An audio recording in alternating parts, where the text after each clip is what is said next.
Hej derude. I den her video der vil jeg præsentere topmodellen fra Hurum, som jeg mener er lidt af en game changer i hele den her juice-industri. Faktisk så vil jeg mene, at det er next level juicing. Og noget, der gør den her juice-maskine fantastisk, som jeg ser det, det er den her store 2 liters beholder, hvor vi simpelthen bare smækker ingredienserne op, og så trækker kniven det ned og skærer det i mindre stykker, hvorefter vi kommer ned i juicen, og den er altså super effektiv.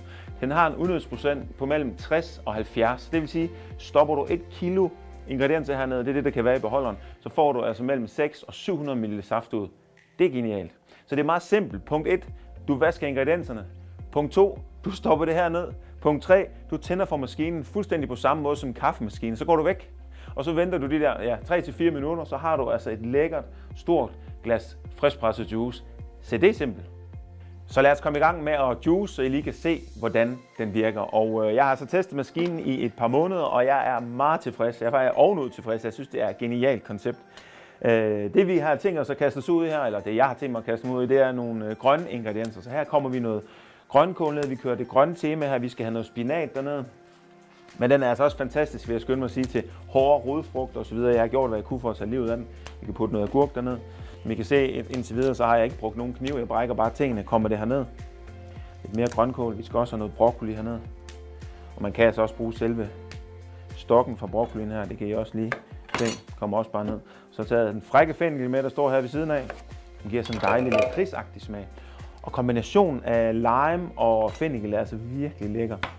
Lime, den skærer lige enderne af. De kan godt være ret hårde. Og ellers så kommer jeg dem bare ned, som de er her. Ned i beholderen, som de er. Bum. Sådan der. Så lukker vi maskineriet. Vi kunne også lige putte et æble i, og den kommer jeg altså også bare ned, som den er. Bum. Så vi lukker beholderen her, og der er drøbstop-funktion. Tænder for maskinen. Og så sker der som sagt det, at maskinen begynder at hive tingene ned i beholderen her. Som du kan høre, så er maskinen ekstremt lydsvag, og jeg vil sige, hvis du bruger mere end 1,5 til 2 minutter på at gøre den ren, så har du gjort noget forkert. Juicemaskinen er en såkaldt slow juicer, og det betyder, at den presser juicen meget nænsomt, og det betyder også, at vi kan opbevare juicen i op til 3 dage. En anden fordel ved slow juice, det er, at vi oplever mindre skum. Vi vil også opleve, at juicen ikke skiller på samme måde, og juicen smager også mere. Så der er så mange fordele ved slow juicer, og en af de ting, jeg synes, der var lidt træls ved slow juicer i forhold til de gamle centrifuger, som jeg har brugt rigtig meget i starten af min karriere, det er det her med, at det tager tid. Men man kan sige, at med den her, der springer vi altså over alt det der arbejde der. Så det er en maskine, jeg har gået og drømt lidt om, vil jeg sige. Jeg tror, jeg nævnte det første gang i 2010, at jeg drømte om en slow juicer, hvor der så sad en beholder på toppen. Og nu er den her. Hurum laver kun kvalitetsprodukter, og selvfølgelig er maskinen lavet af BPA-fri plastik. Der er 10 års motorgaranti. Det er et genialt produkt. Men lad os lige smage på juicen. Og det er altså det grønne boost, det her. Skål derude. Lækker, filtreret juice, der slår kaffe med mange banelængder.